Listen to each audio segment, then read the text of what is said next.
Programme में आपको खुशामदीद कहते हैं। मैं असदुल्ला खान हूँ। इसमें कोई शक नहीं कि पाकिस्तान को जो बड़े बड़े चैलेंजेस दरपेश हैं उनमें एक दहशतगर्दी भी है, उनमें एक इकॉनमी भी है, उनमें एक पॉलिटिकल स्टेबिलिटी भी है। और अगर ये कहा जाए कि ये सारे चैलेंजेस आपस में एक दूसरे से जुड़े हुए हैं तो शायद ये भी गलत नहीं होगा। दहशतगर्दी एक चैलेंज है, इसके खात्मे के लिए पाकिस्तान में मुसलसल टारगेटेड ऑपरेशंस भी होते हैं, इंटेलिजेंस बेस्ड ऑपरेशंस भी होते हैं। अभी पाकिस्तान की जानिब से जो अफगानिस्तान में टारगेटेड ऑपरेशंस किए गए हैं उसमें टीटीपी और दाइश खुरासान के 7 मराकज़ को तबाह किया गया है और 80 से ज़ायद दहशतगर्द जो हैं वो मारे गए हैं। दहशतगर्दों के खात्मे के लिए ऑपरेशंस भी हो रहे हैं। लेकिन दूसरी तरफ बॉर्डर बंद होने से पाकिस्तान की इकॉनमी के ऊपर भी इम्पैक्ट आ रहा है। अब एक्सपोर्ट्स हमारी कम हुई हैं। कहा जाता है कि अफगानिस्तान का बॉर्डर बंद हो जाने की वजह से हमारी एक्सपोर्ट्स में 7% डिक्लाइन आया है। क्या यह सिर्फ अफगानिस्तान के बॉर्डर के बंद होने की वजह से आया है या इसके फैक्टर्स और भी हैं?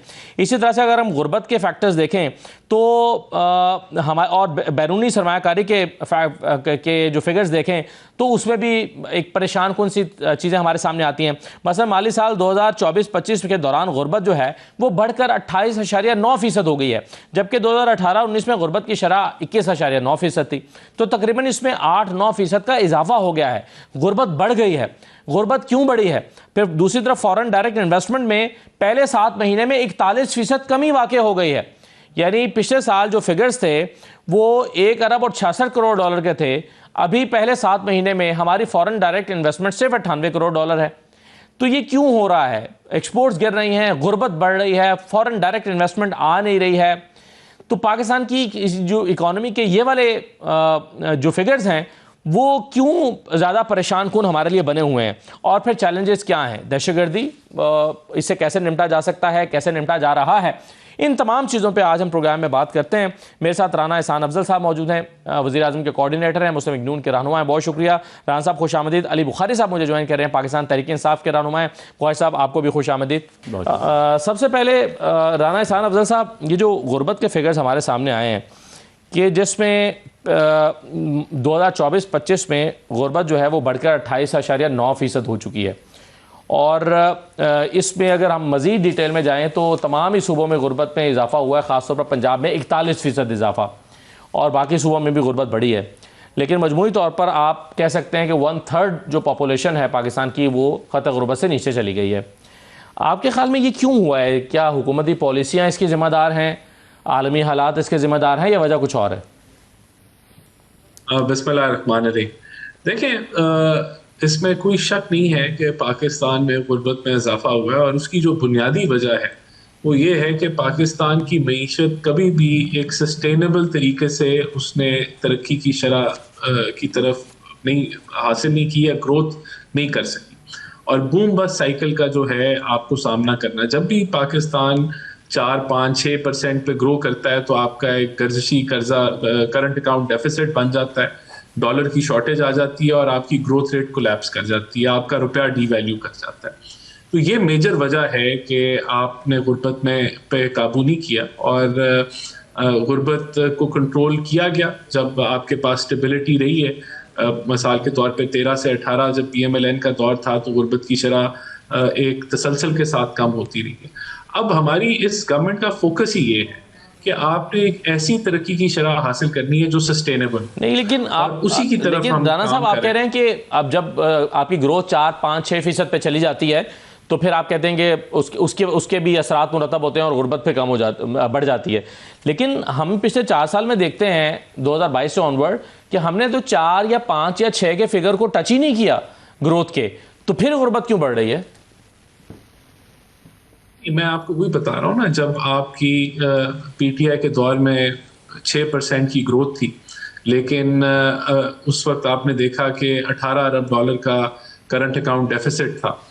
और IMF के प्रोग्राम में थे जो बुरे तरीके से जिसको ख़राब किया गया, तो उसके नतीजे में जो डिवैल्यूएशन हुई उसके नतीजे के अंदर आपको जो आप एक क्राइसिस की तरफ गए और जो फिर इन्फ्लेशन हुई वो उसको सारे को काबू कर करके और उसमें डेफिनेटली ये सारे सिनारियों में गुर्बत बढ़ी। तो अब आपने मईशत के अंदर स्टेबिलिटी अचीव कर ली है।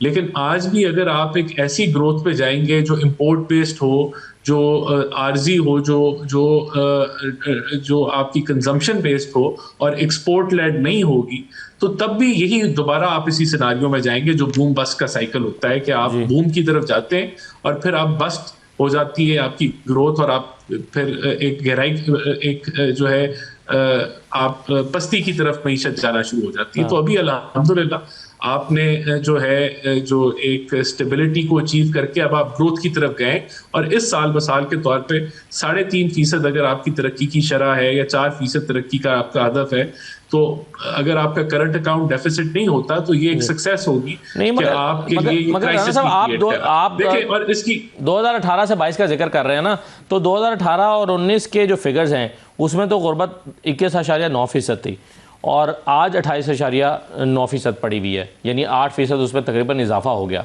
तो ये पिछले 4 साल से तो आपकी हुकूमत है ना, तो कितना अरसा चाहिए इमरान खान साहब की या उस दौर की गलतियों को दुरुस्त करने के लिए? आपको कितने साल दरकार हैं?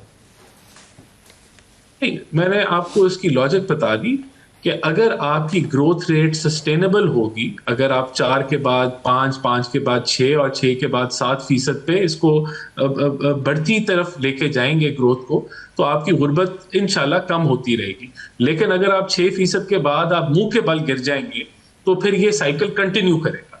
तो इसका चैलेंज यही है कि आप अपना current account deficit export led growth पे जाएं। उसका मकसद ये होगा कि आप जितनी आप जॉब क्रिएशन करेंगे आहिस्ता आहिस्ता वो बढ़ती रहेगी, और जितनी आपकी लेबर फोर्स आ रही है मार्केट में, अगर आप उसके बराबर जॉब क्रिएशन करेंगे तो आप जो है वो गुर्बत में आप कमी लाना शुरू कर देंगे। तो बेसिकली अगर आप ज्यादा जॉब्स क्रिएट करेंगे और आपका जो जॉबलेस पूल है वो भी उसके अंदर जॉब मार्केट में आना शुरू हो जाए, तो डेफिनेटली फिर गुर्बत में बड़ी तेजी से कमी वाकई शुरू हो जाएगी। तो आपका चैलेंज ही ये है कि आपने एक एक्सपोर्ट लेड ग्रोथ करनी है जो सस्टेनेबल हो। चलिए, मैं एक्सपोर्ट्स पे तो आता हूँ। एक्सपोर्ट्स का मसला क्या है, या एक्सपोर्ट्स हमारी क्यों 7% गिर गई हैं, लेकिन उससे पहले बुखारी साहब, राणा साहब का ख्याल है कि इमरान खान साहब की हुकूमत के आखिरी साल में जाते जाते जो खराबियाँ की गई थी, आज उसका खमियाजा भुगतना पड़ रहा है। सादा लफ्ज़ों में बात यह है। बिस्मिल्लाहिर्रहमानिर्रहीम, बहुत शुक्रिया जी। सदुल्ला साहब, बात यह है कि ये तो आला बाला लोग थे, फरिश्ते थे, और इनके पास बड़े अफलातून रस्तू टाइप लोग थे जो 70 से लेके, क्योंकि सारे part and parcel of the system है, गवर्नमेंट है, और 80 से लेके आज तक बैठे हैं, चाहे वो शहबाज शरीफ साहब या नवाज शरीफ साहब हो, या इनकी बाकी कैबिनेट के लोग देख लें, सारे के सारे 6-6, 8-8, 10-10 दफ़ा के लोग बैठे हैं। मैं तो ये कहता हूँ इस मुल्क को पहुँचाया ही उन लोगों ने यहाँ तक। अगर मैं 80 की दहाई से स्टार्ट करूँ तो मियाँ साहब वॉज इन द गवर्नमेंट, उस टाइम भी मिनिस्टर थे, देन सीएम बने, देन दोबारा सीएम बने, देन खुद पीएम बने, भाई सीएम बने। मगर एहसान इकबाल साहब की स्टेटमेंट आपने नहीं सुनी। एहसान इकबाल साहब ने कहा है कि मुल्क तरक्की कर रहा था, 2017 में इसकी ग्रोथ को रोक दिया गया, जब एक अनाड़ी को हुकूमत दे दी गई तो पाकिस्तान की तरक्की का सफर रुका है। 2017 से पहले की मैं बात कर रहा हूँ, अभी तक तो मैं 2017 में पहुँचा ही नहीं ना। 3 दफ़ा वज़ीर आज़म और उसके बाद वज़ीर आला 3-4 दफ़ा भाई, तो ये तो यही लेते आ रहे हैं ना, चलते आ रहे हैं। बीच में से 8-10 साल का गैप आता है जब आपका परवेज़ मुशर्रफ साहब की गवर्नमेंट आती है, और आपका 5 साल का गैप आता है जब बेनज़ीर भुट्टो शहीद की गवर्नमेंट 88 to 90 एंड 93 to 97। बीच में तो सारा अर्सा यही रहे ऑफ एंड ऑन, तो 2-2.5 साल हमारा बीच में से आप कर देते हैं। अच्छा, मुझे ये बता दें, उसके बाद आए हुए हैं ये 2022 से लेके आज तक, मुझे ये बता दें कि इनकी इन्वेस्टमेंट कितनी आई पाकिस्तान में। आम फहम अल्फाज में, मैं इकोनॉमिस्ट तो नहीं हूँ ना, लेकिन मैं ये सवाल करता हूँ कि मुस्लिम लीग नून का कोई बंदा बैठ के बता दे कि भाई ये $1 भी छोड़ दें जी, $1 भी 280-85 रुपए का, ₹1 की फॉरेन इन्वेस्टमेंट आई और ये ईंट लग रही है जी, ये प्रोग्रेस हो रहा है। नहीं, कुछ भी नहीं हुआ।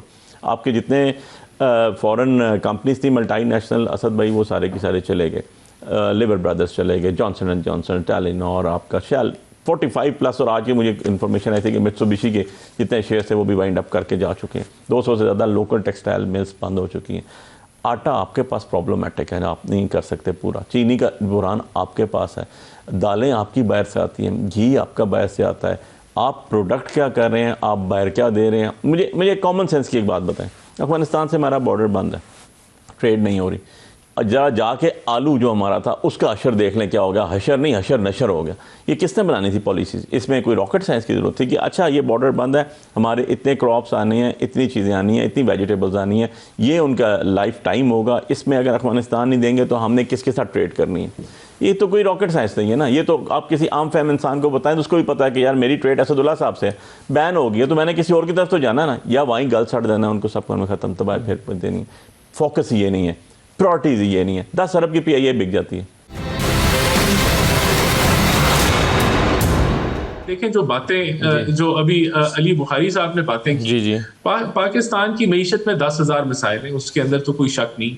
लेकिन ये कहना कि जी तबाह हो गया, फलाना हो गया, देखिए हम तो IMF के प्रोग्राम में हैं, और IMF जो है, आप तब जाते हैं IMF के पास, और आप तकरीबन 24 दफ़ा IMF के पास गए, और आप तब जाते हैं जब आपका बैलेंस ऑफ पेमेंट का क्राइसिस होता है, आप कमर्शियली पैसे डॉलर्स आप को कोई दे नहीं रहा होता, तो it is the lender of last resort. यानी कि आप बिल्कुल आप एक क्राइसिस माहौल के अंदर वहां जाते हैं जब आपके पास अरेंजमेंट डॉलर्स का ना हो, तो वो आप उसको एक रिफॉर्म प्रोग्राम के अंदर एंटर होते हैं।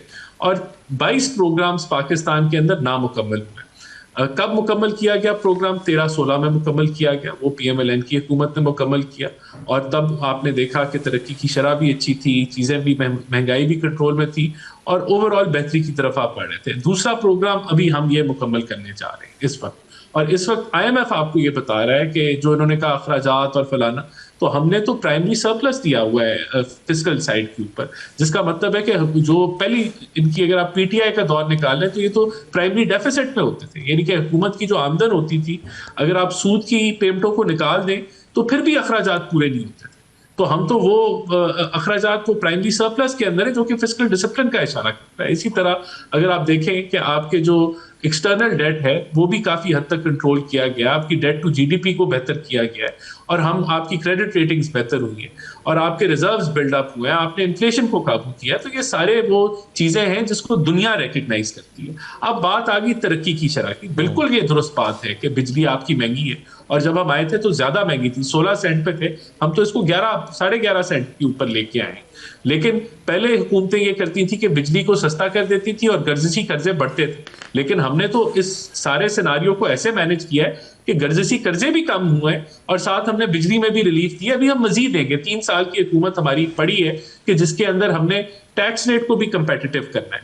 और बिल्कुल ये दुरुस्त बात है कि अगर अफगानिस्तान का बॉर्डर ना बंद होता तो आपकी एक्सपोर्ट्स में भी डिक्लाइन नहीं आनी थी, एक्सपोर्ट्स आपकी पिछले साल के तनासब से बढ़नी थी। तो ये सर ये 7% लेवल के ऊपर पॉलिसी बनी। 7% की जो गिरावट है एक्सपोर्ट्स में, ये अफगानिस्तान का बॉर्डर बंद होने की वजह से है। बिल्कुल, इसमें एक बड़ा पोर्शन जो सिर्फ, अगर मैं आपको बताऊं कि दिसंबर के महीने में $600 मिलियन का आपको हिट हुआ है, जो आपकी अफगानिस्तान को एक्सपोर्ट्स होती हैं, और जो उससे आगे सेंट्रल एशिया को एक्सपोर्ट्स होती हैं। क्या होती है? बिल्कुल हमने ये पॉलिसी बनाई। सर सेंट्रल एशिया को जो एक्सपोर्ट्स अफगानिस्तान के जरिए से होती हैं, वो कौन सी प्रोडक्ट्स हैं जिससे 7% गिरावट आ गई है एक्सपोर्ट्स में? देखें, आपका राइस जाता है, आपका आलू जाता है, आपका कीनू जाता है, आपके मैंगोज जाते हैं, आपका बहुत सारा फ्रूट आइटम जाता है, आपका कपड़ा जाता है, बहुत सारी चीजें जाती हैं। अफगानिस्तान को तो आपका हर चीज जाती है पाकिस्तान से, अंडों से लेके आपके वुड पैनल से लेके खाने पीने की अशिया से लेके हर चीज जाती है। और ये एक नेशनल लेवल के ऊपर एक फैसला किया गया कि आपने जो है दहशतगर्दी को उनको एहसास दिलाने के लिए आपने ये बॉर्डर बंद किया, और हम और पूरा नेशन उसके साथ खड़ा है कि हमने अगर एक दफा इस मसले को, सिक्योरिटी को हैंडल कर लिया, तो हमारा एक पूरा ये रूट खुल जाएगा जहां आपके ट्रेड की बहुत ज्यादा मौके मिलेंगे। तो जहां बाकी बातें की कि शेल चला गया, फलाना चला गया, मैं उससे इत्तेफाक नहीं करता। जो कंपनीज गई वो अपने एक पाकिस्तान की वजह से नहीं गई।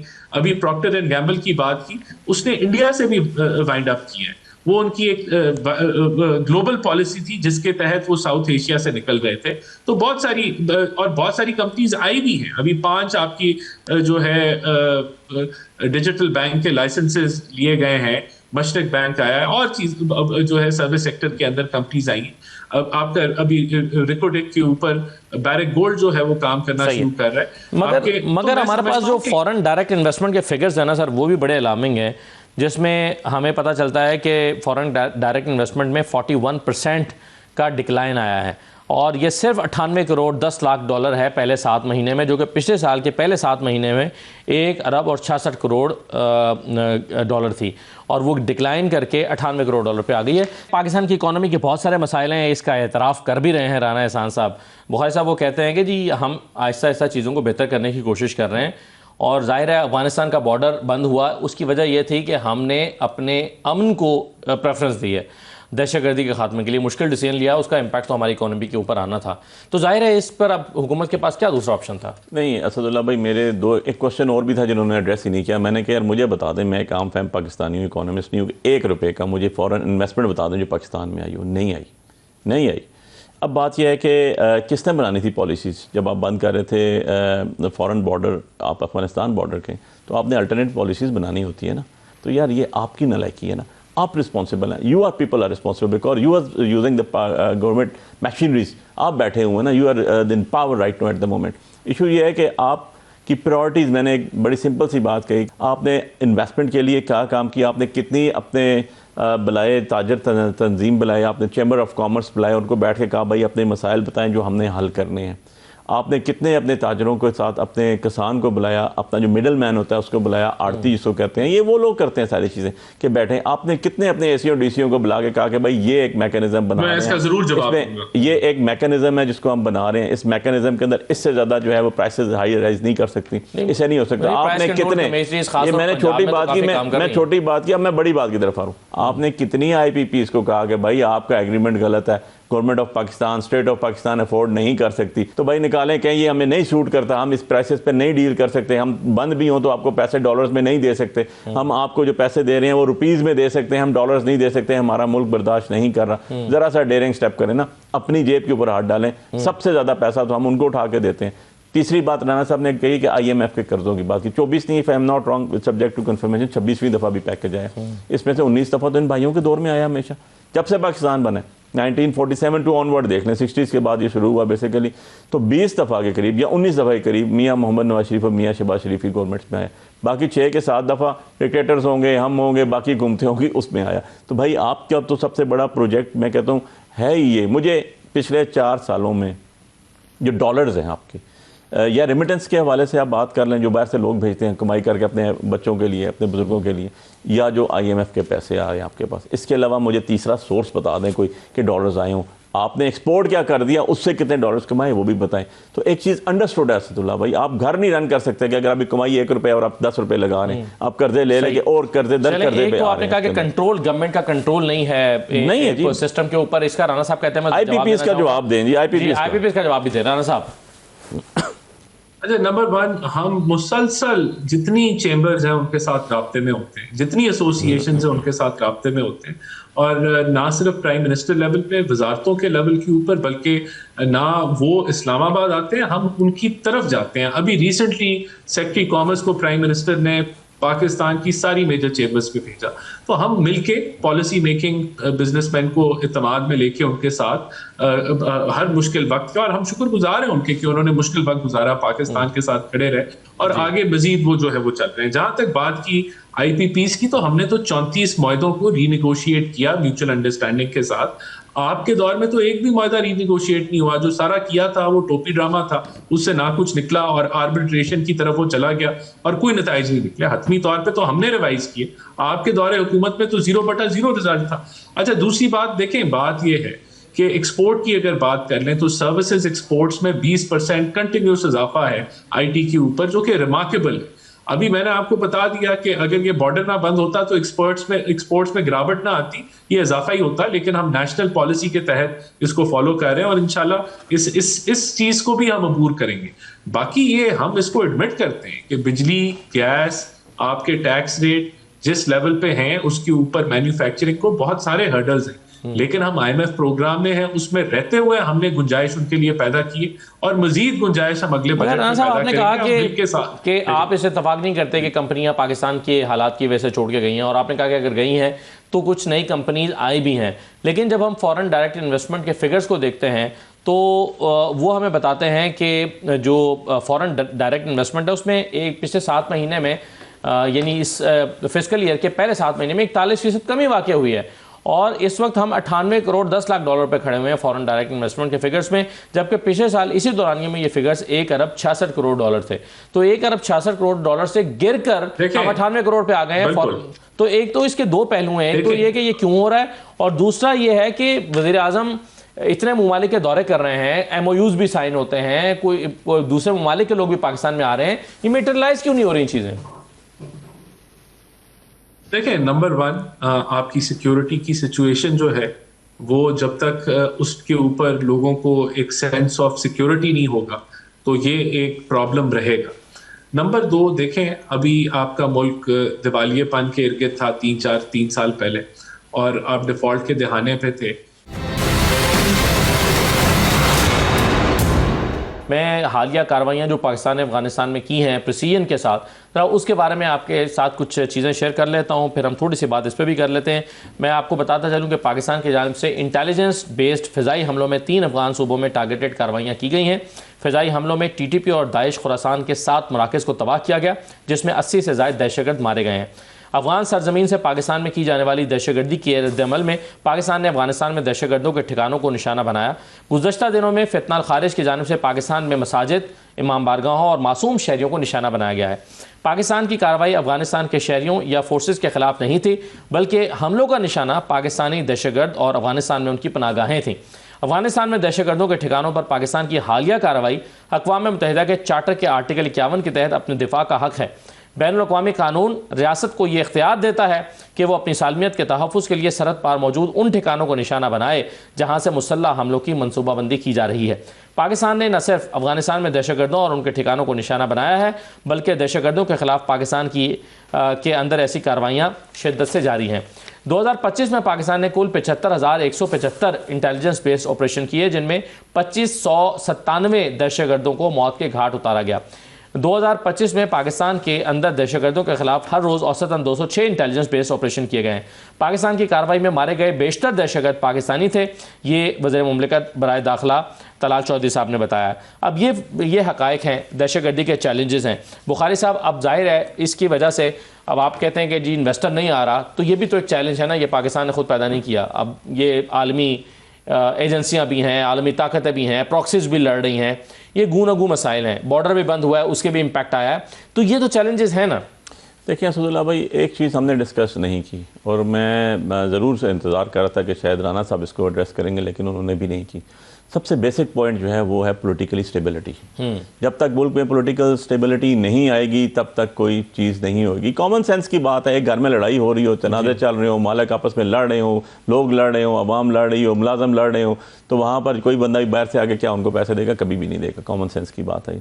आपको याद होगा कि जब एक दफ़ा IMF का डेलीगेशन पाकिस्तान आया था इनकी गवर्नमेंट में, तो इमरान खान साहब से मिलने वो सलमान पार्क भी गए थे, बिकॉज कि उनको स्टेबिलिटी के लिए उनको आपके सारे स्टेक होल्डर से बात करनी होती है। और इस टाइम पाकिस्तान का सबसे बड़ा स्टेक होल्डर जो है उसका नाम है Imran Khan, and he is behind the bar. इसके साथ अवाम खड़ी है।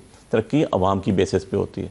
दूसरी चीज़ जो आपने बात कही कि जो अफ़गानिस्तान के इशू है, देखें अफ़गानिस्तान के साथ जंग हमारी कोई आज स्टार्ट मैं नहीं कहूँगा उसको, लेकिन मैं कहूँगा टारगेटेड ऑपरेशन हुआ, उनके दहशतगर्द आते थे। ये सन 2000 से स्टार्ट हुई है हमारी वार। तो हम तो वॉर में, जो इमरान खान साहब उस टाइम कहते थे कि दूसरों की जंग नहीं लड़ी जाती, अपनी जंग लड़ें आप। बात यह है कि अब हम इस पोजीशन में, आप पिछले उठा के 20 मुशर्रफ साहब के 2000 से ऑनवर्ड देख लें तो आपको पता चलेगा कि उस सारे इलाके में जो हमारा बॉर्डर एरिया है, जिसको ट्राइबल एरिया भी कहा जाता था, वहाँ से जंग जदल चल ही रही थी, of and on, of and on, of and on. और एक और मेरी बात याद रखिएगा, बिफोर दैट आप ज़रा 30 साल पीछे चले जाएँ तो आपको पता चलेगा कि पाकिस्तान के पूरे पाकिस्तान में सबसे ज़्यादा पीसफुल इलाका जो था वो ट्राइबल इलाका था, जहाँ ज़ाती दुश्मनियों पे तो मर्डर इस तरह की चीज़ें होती थी, चोरी चकारी डकैती, इस तरह की कोई बर्दाश्त नहीं होती। तश्कीलें पाकिस्तान में आ रही हैं, यहाँ मसाजिद में हमले हो रहे हैं, उसका परमानेंट हज हो गया। उसके बाद देखिए, मैं उसमें तो कोई दूसरी राय नहीं है कि हम दहशतगर्दों के खिलाफ हैं। मेरे अपने हल्के में इमाम बारगाह के अंदर जो है वो बम ब्लास्ट हुआ। अब बात यह है कि ये रोकना किसने है? गवर्नमेंट की पॉलिसी होनी चाहिए, उनकी प्रायोरिटी होनी चाहिए। ये तो कोई तरीकाकार नहीं है। मैं सिर्फ एक बात करूं, ये तो कोई तरीकाकार नहीं है। आप किसी रोड पे जाएं, आपको रोका जाएगा और आपका मुंह बिचा किया जाता है, निकाना में भी मांगे जाते हैं, गाड़ियां साइड पे करो, ये कर दो, वो कर दो। आई डोंट नो क्या एफिशिएंसीज किसको दिखा रहे होते हैं, क्या दिहाड़े लगा रहे होते हैं, but on the other side खुद कहते हैं कि एक बंदा बैठता है वहाँ से नौशहरे से आ जाता है, बम ब्लास्ट करके चला जाता है, और उसके बाद ना IG चेंज होता है, ना DC चेंज होता है, ना असिस्टेंट कमिश्नर, कुछ भी नहीं होता। सो मीनिंग है कि ये सिक्योरिटी आपकी है कि एक बंदा आता है, जैकेट पहन के आता है, चाय पीता है, आप कह रहे हैं, मैं नहीं कह रहा हूँ, आपकी गवर्नमेंट कह रही है, और आके ब्लास्ट करके चला जाता है। एंड द गवर्नमेंट इस चीज़ के ऊपर क्या कर रही है? बेबस। सो द थिंग इज के सिक्योरिटी इज द प्रायोरिटी, लेकिन पॉलिटिकल स्टेबिलिटी के बगैर मुमकिन नहीं है। सही है, वो कह रहे हैं इन्वेस्टमेंट, राना साहब बुखारी साहब कह रहे हैं कि इन्वेस्टमेंट पॉलिटिकल स्टेबिलिटी के बगैर मुमकिन नहीं है। आपने बहुत सारे फैक्टर्स का जिक्र किया, आपने सिक्योरिटी का जिक्र किया और चीज़ों का जिक्र किया, लेकिन आपने पॉलिटिकल स्टेबिलिटी के जो फैक्टर है उसका जिक्र नहीं किया। क्या ये इंपॉर्टेंट नहीं है? देखिए, अभी पीआईए की निचकारी हुई, कोई उसके अंदर पॉलिटिकल इंस्टेबिलिटी का तो कोई ऐसा कोई इफेक्ट नहीं आया। सर फॉरेन इन्वेस्टमेंट की बात कर रहे हैं ना, वो तो लोकल इन्वेस्टर थे। देखिए, लोकल इन्वेस्टमेंट वो प्री रिक्विजिट है फॉरेन इन्वेस्टमेंट का। लोकल इन्वेस्टमेंट होगी तो फॉरेन इन्वेस्टर आएगा। लेकिन देखिए, यहाँ तो पॉलिटिकल स्टेबिलिटी की अगर हम बात करें तो हमने तो दरवाजे नहीं बंद किए बातचीत के। तो खान साहब हैं जो अब सारा पार्टी को यरगमाल बना के सिंगल पॉइंट एजेंडा अस्पताल ही ले आए तरीके से उनको जो है वो रिलीफ मिल जाए और उनको रिहाई मिल जाए, तो पूरी पार्टी उस मौकफ के। हम तो पीटीआई को एज अ पार्टी हम तो समझते हैं उससे एंगेज करना चाहिए, लेकिन ये पार्टी है ही नहीं, ये एंगेज करती नहीं है क्योंकि इसको इजाजत ही नहीं मिली कि ये एंगेज करे। बहरहाल देखें, पॉलिटिकल इंस्टेबिलिटी इस मुल्क में नहीं है। अगर होती तो जरूर इन्होंने कोशिश की धावा बोलने की, डी चौक में सड़कें बंद करने की। अभी इन्होंने केपीके बंद करने की कोशिश की, लेकिन वो भी नाकाम अब होगी फाइनली। तो मैं समझता हूं कि हम तो, अगर पॉलिटिकल इंस्टेबिलिटी इनके बकौल है, मैं तो नहीं समझता कि ऐसा कोई पॉलिटिकल क्राइसिस है कोई पाकिस्तान में। पार्लियामेंट्स है अपना काम कर रही है, गवर्नमेंट अपना काम कर रही है। अगर कोई क्रिएट करना चाहता है या हर दफा उसकी काबिश होती है तो पीटीआई की होती है कि पॉलिटिकल इंस्टेबिलिटी हो ताकि उसकी बेसिस के ऊपर प्रेशर डाला जाए खान साहब की रिलीफ के लिए। तो ये अगर है, इनके बकौल है तो वो इस वजह से है। जी ख्वाहिश साहब, देखिए, पॉलिटिकल स्टेबिलिटी के लिए ज़रूरी होता है कि आपकी हुकूमत 2 कदम आगे आए। अगर तो वो फेयर है, अगर तो वो ट्रांसपेरेंट तरीके से आवाम को और मुल्क को ऊपर लेके जाना चाहते हैं, खाली खोखले नारों से, जहाज़ों की खरीदो फरोख्त से नहीं। उसके लिए ज़रूरी ये है कि आपको बैठ के सारे स्टेक होल्डर से बात करनी चाहिए। दुनिया की बेतहाशा एग्जांपल्स आपको मिल रही है। मैं मातीर से स्टार्ट करूँ तो अपने मुल्क के अपने डायनामिक्स के मुताबिक अपने तरीके से उन्होंने चीज़ों को टैकल किया। अब इशू ये है कि आज की तारीख में अगर मैं चला जाता हूँ, अफगानिस्तान में जो है वो 88 रुपीज़ का $1 है भाई। मेरे मुल्क में 288 रुपये का $1 है। इंडिया में जो है वो 85 के 86 इंडियन रुपीज़ का। On the other side Afghanistan, Bangladesh में 106 टके का $1 है। तो हम तो बहुत नीचे जा चुके हैं ना। अब हमने यहाँ से ग्रो करना है। ग्रो कैसे करेंगे? ग्रो उस टाइम करेंगे जब सारे स्टेक होल्डर्स उसके अंदर आपका बैठ के फैसला करेंगे। और पाकिस्तान का सबसे बड़ा स्टेक होल्डर जो है वो इमरान खान है, जिसके पीछे 80% आवाम खड़ी है ना, वही स्टेक होल्डर है ना। तो बात यह है कि अगर आप उनकी ट्रीटमेंट ना करें, आँख का एक जो असदुल्ला भाई बीमारी आती है उनको, आप अर्जेंटली आज तक उनके घर वालों से मुलाकात नहीं कराते। आप इस चीज़ को मैं कहता हूँ कि निकालते हैं बाहर, आपके भी लोग से लोगों को पता चलता है, डिस्क्लोज होता है, उसके बाद चीज़ें आगे चलती हैं। और मिनिस्टर्स 4 दिन तक इसको डिस्क्लोज ही नहीं करते, या कंसीलमेंट ऑफ फैक्ट करते हैं या झूठ बोलते हैं। दोनों में से एक चीज़ ही होगी ना, या तो उनके अल्ले पल्ले कुछ नहीं है, और अगर था तो जानबूझ के उन्होंने कंसील किया। तो आप क्या जेस्चर शो कर रहे हैं भाई? आप बाहर उनको लेकर आएंगे, हॉस्पिटलाइज कराएंगे, उनकी ट्रीटमेंट होगी, हमने क्या डिमांड कर दी? तो एक एटमॉस्फेयर पैदा होगा। ठीक, उस एटमॉस्फेयर पैदा होने के बाद गुफ्तगू शनीद होगी। आप ये तो नहीं हो सकता ना कि आप कहें कि आपको हम फांसी भी लगा देंगे और आप कहें कि हम आपके साथ खड़े होंगे। ये पॉलिटिकल स्टेबिलिटी बहरहाल रिक्वायर्ड तो है या नहीं इस वक्त? यानी आप समझते हैं कि नहीं, अगर ये ना भी हो तो इससे कोई फर्क नहीं पड़ता, चीज़ें ठीक समत में जा रही हैं। अगर पॉलिटिकल स्टेबिलिटी नहीं है या अपोजिशन जो है वो कई मामला में आपके साथ नहीं है, तो इससे कोई फर्क नहीं पड़ता, या आप समझते हैं कि नहीं फर्क पड़ता है? अगर नहीं, देखें, अगर आपकी जो है वो हुकूमत ने दरवाजे बंद किए हुए हैं और हुकूमत गुंजाइश नहीं देगी, फिर तो मैं इसको तस्लीम करूंगा कि ये गलत निज़ाम है जमहूरी निज़ाम के अंदर कि हुकूमत एंगेज ही नहीं करे। हुकूमत तो एंगेजमेंट के लिए तैयार है, और रुकावट जो है वो मैंने आपको बताया, जिस तरह खान साहब और पीटीआई जो है, क्योंकि उनका एजेंडा ही और उनका मुल्की एजेंडा तो है। अभी आपने देखा कि किस तरीके से उन्होंने जो है ये सिक्योरिटी सिचुएशन को यरगमाल बनाने की कोशिश की, और इसके अंदर से जो है वो रियासती बयानिए के खिलाफ गए, चाहे अफगान रेफ्यूजीज के हवाले से हो जो इलीगल सिटीजन्स हैं, या फिर जो है वो अफगान तालिबान से बातचीत के हवाले से हो, या आपने तिरा में भी जो देखा। लेकिन अभी कुछ चीज़ें लग रहा है बेहतरी की तरफ जा रही। पॉलिटिकल इंस्टेबिलिटी जो है, अगर हम उसकी बात करें तो क्या वो रुकावट बन जाएगी मुल्क की तरक्की के लिए? बिल्कुल वो बन सकती है। अगर पॉलिटिकल इंस्टेबिलिटी आपकी सड़कों पे आ जाए, अगर आपके रास्ते बंद हो जाएं, अगर आपके शहर बंद हो जाएं, कैपिटल बंद हो जाए, तो वो तो ऐसी सिचुएशन तो नहीं है, ऐसी तो कोई आपकी शारा नहीं है जो बंद है। ये कोशिश करते हैं, इन्होंने अभी केपीके को बंद किया, इन्होंने कोशिश की कि हम पॉलिटिकल इंस्टेबिलिटी लेके आए कि हम सूबा बंद कर दें, रास्ते बंद कर दें, लेकिन वो मामला थोड़ी देर चला, बाद में वो रुक गया। तो ये कोशिश करते हैं, लेकिन ऐसी कोई सिचुएशन नहीं है कि जिसकी वजह से मुल्क की तरक्की में रुकावट है। बिल्कुल हम उस तरफ बढ़े ये कोशिश हर थोड़ी देर बाद करते हैं कि हम पॉलिटिकल इंस्टेबिलिटी बुला के पिंडी में दावा दे दें, कैपिटल को हाईजैक कर लें, सड़कें बंद कर दें, सूबे के रास्ते बंद कर दें, लेकिन इनकी अब तक कोशिशें नाकाम रही, जिसकी वजह से कोई खतरा नहीं है मुल्क की तरक्की। बिल्कुल सही है। अब सवाल मगर ये है जिस पर हम डिस्कशन भी कर रहे थे कि पाकिस्तान की एक्सपोर्ट्स क्यों गिर रही हैं, पावर्टी के ये फिगर्स हमारे सामने क्यों आ रहे हैं, फॉरेन डायरेक्ट इन्वेस्टमेंट क्यों नहीं आ रही है। कुछ बातें तो राना एहसान साहब ने आपको बताई हैं, लेकिन इस पर मज़ीद हम डिस्कशन करना चाहेंगे। हारून शरीफ साहब हमारे साथ एक छोटे से ब्रेक के बाद मौजूद होंगे। आप दोनों मेहमानों का बहुत शुक्रिया। ब्रेक लेते हैं, ब्रेक के बाद वापस आकर इन्हीं मौज़ूआत पर मज़ीद बात करते हैं। हमारे साथ रहिए।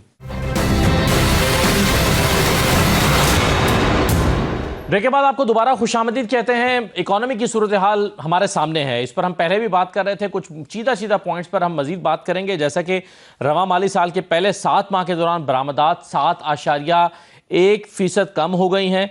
माली साल 2024-25 के दौरान गुर्बत बढ़कर 28.9% हो गई है, जो कि पहले 21% थी, यानी गुर्बत बढ़ गई है। इसी तरह से जो रवा माली साल के पहले 7 महीने हैं, इसमें बराह रास्त बैरूनी सरमाकारी में 41% कमी हो गई है, और ये सिर्फ 98 करोड़ डॉलर रह गई है, जो कि पिछले साल इसी 7 माह की मुद्दत में कोई 1 अरब और 66 करोड़ डॉलर थी।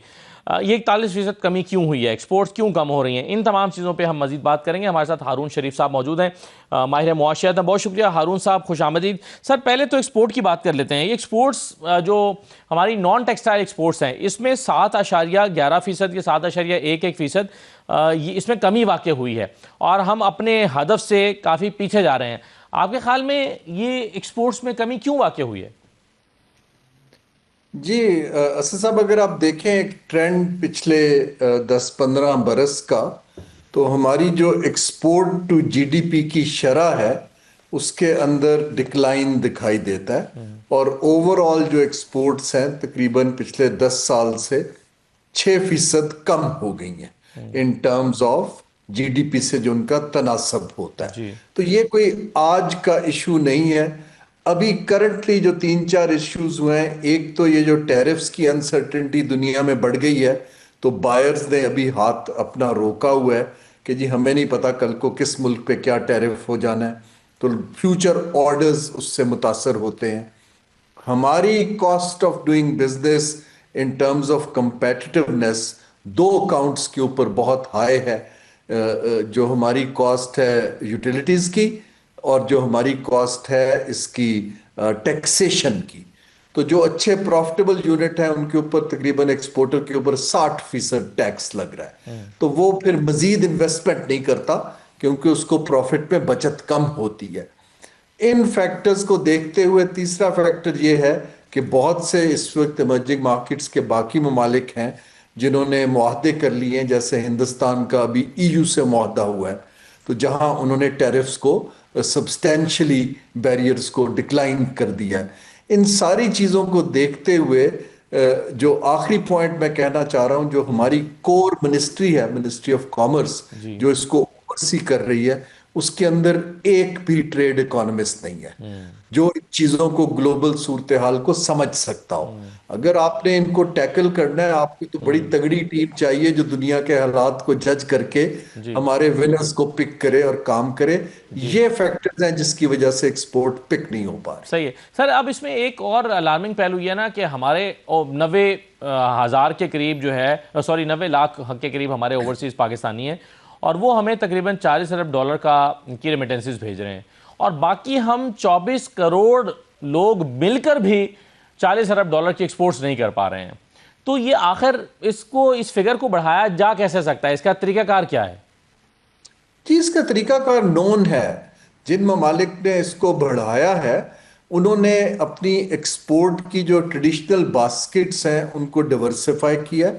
पहले तो एक बाकायदा डिटेल स्टडी करके हर मुल्क का एक कंपैरेटिव एडवांटेज है जिसमें आप बाकी ममालिक से बेहतर है जी। अब हमारे मुल्क का अगर कंपैरेटिव एडवांटेज वोवन टेक्सटाइल है या स्टिच टेक्सटाइल है, जिसको हम वैल्यू एडेड कहते हैं, हम टेक्सटाइल को क्लब करते हैं जिसके अंदर धागा भी है, कपास भी है, सबको इकट्ठा कर देते हैं। हमें विनर्स पिक करने पड़ेंगे कि हमारा comparative advantage value added textile में है, वैल्यू एडेड ज़राअत में है, IT में है। 3 या 4 ईस्ट एशिया ने भी ऐसे किया था। फिर विनर पिक करके आप इंसेंटिव्स को और सपोर्ट को और फाइनेंसिंग को उसके पीछे अलाइन करते हैं। उससे ये होता है कि ओवरऑल ब्लैंकेट आपको सारी की सारी एक्सपोर्ट की इंडस्ट्री जो कंपेटिटिव नहीं है उनको आपको अलहदा करना पड़ता है। जो क्रचेस पे चल रही है, प्रोटेक्शन पे चल रही है, उसको छोड़ना पड़ता है। सिमिलरली मंडियां जो हैं उनको डिवर्सिफाई करना पड़ता है। यहां पर हमें ये मैं अर्ज कर रहा हूं कि ये पॉलिसी शिफ्ट जो स्ट्रक्चरल करनी है, इसके लिए हमें बड़ी मजबूत टेक्नोक्रेटिक एक टीम चाहिए, लेड बाय समबडी, जो पार्टीज के अंदर कंसेंसस कर सके। क्योंकि ये जो ट्रेडिशनल सेक्टर्स को बिजनेस एज यूजुअल किए जा रहे हैं, वो तो आपको मैंने बताया है कि 15-20 साल से डिक्लाइन पे मामला चल रहा है। सही है। दूसरी तरफ हारून साहब, हम देखते हैं कि हमारी जो फॉरेन डायरेक्ट इन्वेस्टमेंट है उसमें मुसलसल कमी हो रही है। यानी पहले 7 महीने के दौरान जो हमारी जो बराह रास्त बैरूनी सरमायाकारी है, फॉरेन डायरेक्ट इन्वेस्टमेंट, ये 41% कम हो गई है, जो कि इस वक्त 98 करोड़ 10 लाख डॉलर रह गई है। और पिछले साल ये इसी दौरानिए में, यानी पहले 7 महीने में, जुलाई से जो जनवरी तक का दौरानिया बनता है, इसमें ये 1 अरब 66 करोड़ डॉलर थी। अब एक आम तासुर तो ये है कि हमारे बैरूनी दुनिया के साथ ताल्लुकात बहुत अच्छे हो गए हैं, हमारी तन्हाई, आलमी तन्हाई भी ख़त्म हो गई है, वज़ीर आज़म बेशुमार दौरे भी कर रहे हैं। लेकिन क्या वजह है कि उसका पाकिस्तान को मुआशी तौर पर कोई फ़ायदा नहीं हो रहा और हमारी फ़ॉरेन डायरेक्ट इन्वेस्टमेंट जो है वो 41% गिर गई है 7 महीने में? क्या वजह है आपके ख्याल में? जी, पहली तो बड़ी क्लियर चीज़ है। अगर आप एक सिंपल भी कोई एनालिस्ट इसको एनालाइज करे तो हमने देख लिया है कि गवर्नमेंट टू गवर्नमेंट डिप्लोमेसी में या दौरों में या MOUs में उसका इन्वेस्टमेंट से कोई ताल्लुक दिखाई नहीं देता है, ना पहले था ना अब है। अब हम ये कब सीखेंगे, ये हमारे ऊपर है कि खाली अनाउंसमेंट से इन्वेस्टमेंट नहीं आती है। देखिए, पाकिस्तान का एक ओवरऑल इन्वेस्टर के लिए रिस्क प्रीमियम है, हर मुल्क का होता है कि जी कितना रिस्क है किसी मुल्क में। यहां पर इस वक्त जो चाइना की इन्वेस्टमेंट रुकी, आपको याद हो पिछले साल उनके बहुत से लोग जो थे वो दहशतगर्दी में हलाक हो गए, जिसको चाइनीज इन्वेस्टर ने बहुत संजीदगी से लिया और उन्होंने थोड़ा बैक स्टेप ले लिया कि इस मुल्क में देखिए इन्वेस्टमेंट खाली चेक नहीं लिखना होता, लोग आते हैं, जॉइंट वेंचर होते हैं, इंटरेक्शंस होते हैं। तो एक तो सिक्योरिटी कंसर्न ने इसको हिट किया। दूसरा ये हुआ है कि ग्लोबली इस वक्त इन्वेस्टमेंट का कंपटीशन बढ़ गया है, क्योंकि एक ग्लोबल अनसर्टेनिटी के अंदर इन्वेस्टर ने हाथ रोका हुआ है। जो हमारे कंपेटिटर्स हैं उन्होंने इस वक्त बहुत ज्यादा इंसेंटिव्स देने शुरू कर दिए। इवन जो गल्फ के अमीर ममालिक हैं, सऊदी अरब वगैरह, वो भी नेट इनफ्लो को अट्रैक्ट कर रहे हैं जो बाहर किया करते थे जी। अब इस सारी सूरत हाल के अंदर मैं फिर से यही अर्ज करता हूं कि हमें तो वो जगह देखनी है जहां पर पाकिस्तान फीजिबल है। वहां फीजिबल हम यहां हैं कि जो हमारे एग्जिस्टिंग अच्छी कंपनियां हैं उसकी एक्सपेंशन के लिए इंसेंटिव दीजिए, जहां पर लोगों को बाहर से ना आना पड़े, टेक्नोलॉजी ट्रांसफर हो और पैसा आए, सस्ती चीज बने और एक्सपोर्ट हो जाए। ये जो हम नए प्रोजेक्ट बनाना चाहते हैं या हमारे जहन में मेगा चीजें हैं कि जी माइनिंग एक्सपोर्ट शुरू हो जाएगी, हम ज़राअत की कर लेंगे, इनको 20-25 बरस लगते हैं सेक्टर्स को डेवलप होते।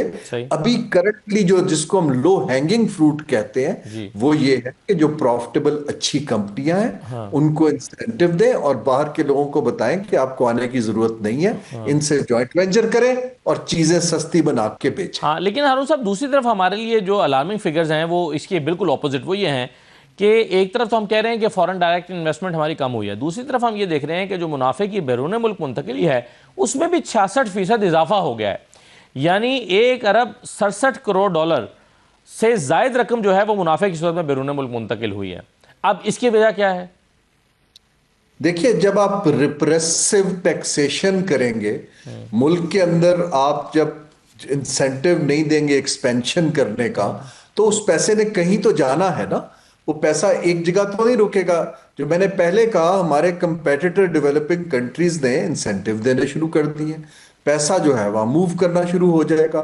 तो मुझे बिल्कुल तज्जुब नहीं है कि प्रॉफिट पाकिस्तान में री इन्वेस्ट नहीं हो रहा है। ये री इन्वेस्ट तब होगा जब आप प्रॉफिटेबल कंपनियों की उनकी मुश्किलात को हल करेंगे, उनका टैक्स कम करेंगे, कॉस्ट ऑफ डूइंग बिजनेस कम करेंगे, उनको सस्ती लॉन्ग टर्म फाइनेंसिंग देंगे कि आप एक्सपेंशन कीजिए, फिर वो प्रॉफिट यहां आना शुरू हो जाएगा। अदरवाइज जो मैं पहले ही मेरा 60% टैक्स कट रहा है, जो 40 बचता है तो मैं कहता हूं भाई इसको तो बचाओ, देर आर 8 अदर डेस्टिनेशंस जो इसको मांग रही हैं, तो मैं शिफ्ट कर देता हूं। दैट्स एक्चुअली हमें बड़ा क्लियर हेडेडली देखने की जरूरत है कि हमारी कंपनियां प्रॉफिट को री इन्वेस्ट क्यों नहीं कर रही हैं।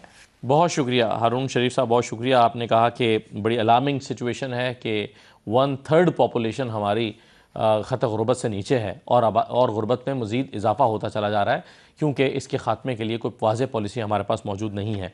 ये नाज़रीन आज का प्रोग्राम था, इजाज़त दीजिए, अल्लाह हाफ़िज़।